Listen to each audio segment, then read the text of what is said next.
All right, Dan the man. This is my solution for my battery mounts. I cut them and kind of gave them like a little bit of a taper. Well, they're squished right now, so it's hard to tell, but they just kind of squish in there really, really tight. And then, of course, that keeps it from going through. So that battery is just gonna sit on here.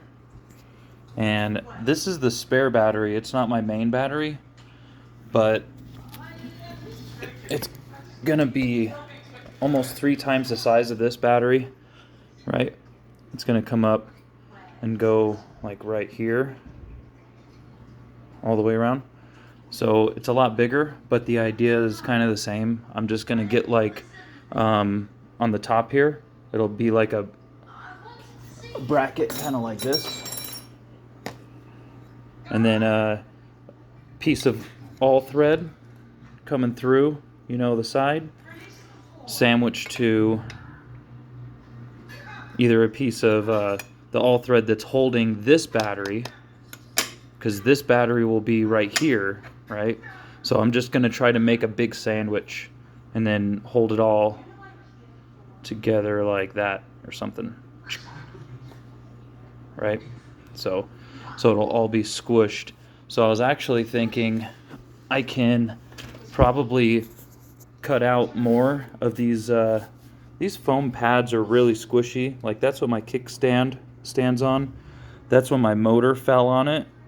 The son of a bitch poked right through it.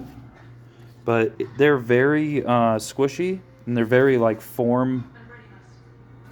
They hold a form really well. I don't know what you call that. So that's what I chose for my battery mounts. I was gonna use like a grommet type thing like this.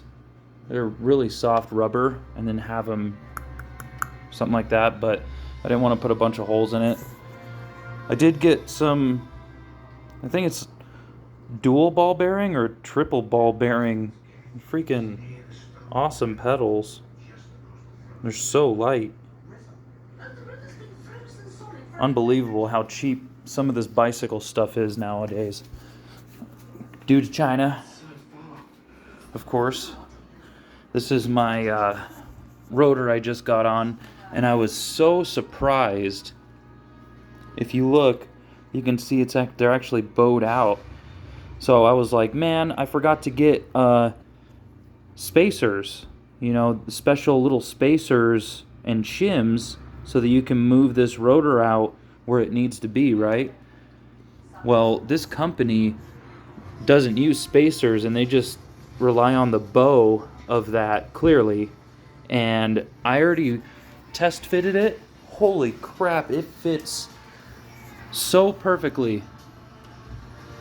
And I still have a lot of adjustment and stuff like that.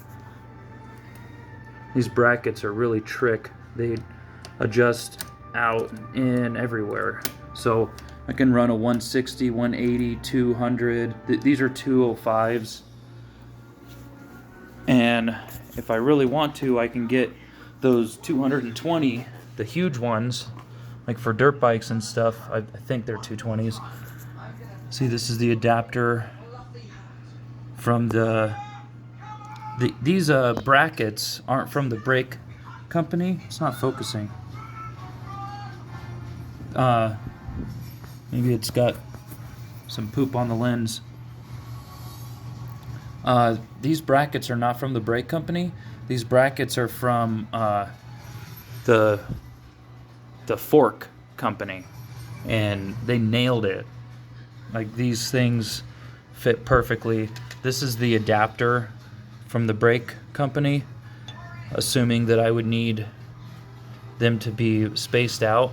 But I learned very quickly that however these guys engineered these, see this one on the other side, I'm not using a caliper on this side because my wheel doesn't have a rotor bracket on that wheel hub, so it's a bummer, but I really don't think I'll need 2 front rotors. A lot of people say it locks up the front rotors as it is, or the front wheels as it is, so it's plenty of stopping power. So I'm not really worried about it. But see how this one's upside down? This one, they're upside down because first I put it on this way and I tried to fit it and it fit way too close. And then I flipped it upside down and it fits perfectly this way. So they made this bracket so that you can flip it upside down. It probably fits the 180 millimeter, and then you flip it right side up and it fits the 205. And I'll bet you just with a couple of washers, I mean, going from 205 to 220, it's 15 millimeters. You can definitely achieve that. Probably like half that millimeter, you know what I mean, for diameter wise. So just, like 7.5 millimeters coming out or something. Definitely not what this is. This is probably like 10 or 20 millimeters. So anyway, brakes are good. Brakes are cool. And pretty happy with this. So the company didn't say Zoom. This is what's funny. This is how Chinesium all of the internet truly is nowadays. These were advertised on Amazon as 4-piston MT5. The what's that name brand? Mahindra or the brand that all the bicycle guys love. Super tricked out hydraulic brakes. They sell them without. This is the brake sensor for my brake lights and for my motor cutoff, if I choose. But this little plug right here is actually a plug. This is the hydraulic reservoir, which is really slim and cool. I love that. It's not like a little reservoir on top. This is plugged because they send you all of this line. And they're like, yeah, cut it and get it right, get it custom, and put it on yourself. So they just send you the stuff to put on. The brackets are for that front fork, and the brackets for this are for this swing arm. So other than that, it's a fully custom, do-it-yourself brake kit as far as lines go and all that stuff, I guess. So it was pretty cool. Getting a feel of these, they're so dead on. I mean, they feel really good, and they're not even plumbed up. I'm not even feeling the caliper response or anything like that. I'm just saying the feedback on this and the position I have them in, it's going to work. They're so light, and I know it's hitting a dead head right here, but I can already tell they feel great. And they are this cheap Chinese brand called Zoom, which they make mountain bike stuff, bicycle stuff for freaking everything. I'm pretty sure it's just a Chinese factory cloning stuff. But these calipers on the description, that's what I was getting at, all these logos were blurred out. And I'm like, And I like zoomed in and I'm like, I can clearly tell that those say something. And they're blurring them out because they're probably copying. I know that these rotors, this is what led me to this copy company in the first place. These rotors are those identical exact. I watched this guy on YouTube do a review. These are the identical rotors for that. I think it's not Mahindra. That's that tractor company. Starts with an M.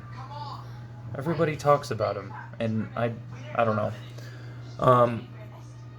MT5 is the newest, coolest, or whatever that people are getting. So there's 70-75 aluminum rotor, this thing, and then this is, I'm sure it's some kind of high carbon or something, but yeah, should work out pretty good. And they were, because they're this whatever copy thing, they were listed for I want to say $120 or $160 US. It's absolutely insane. The name brand ones that have those exact rotors and calipers and the slimline whatever handle, those were like 280. Oh yeah, 280 without 260 or 280 without the rotors, and the rotors were like $100 each. So I found these guys, and I'm like, dude, I'll bet you they're the exact same thing. And I do not regret it. I'm pretty sure they are. The only thing I wonder about is I wonder if these bolts are made of Chinesium, because that's common. They got, you know, weight reduction savings by having air pockets in the freaking alloy or something like that. Like people torque them down with some blue Loctite and bust the heads off. So I have not tightened them very much. I'm actually going to take one of those bolts to work and just grab a handful. I only need 6 of them. Or 12, 6 for the front, 6 for the rear. Yeah, so hopefully that doesn't count as embezzlement. But if anything, I can find the right screw size, and they probably won't have the exact style that I want because I'm very picky. Number one, I like everything to fit. These are freaking Torx. Everything on this bike is Allen, and that's one thing that drives me nuts. So this needs to be an Allen, because I'm not going to carry one extra tool just for one component. And yeah, if they're stainless steel, they're going to be better than whatever this pot metal crap is. I can already tell it's not that great. They're probably aluminum. And I got American flag valve stem. Yeah, America. All right. That's it.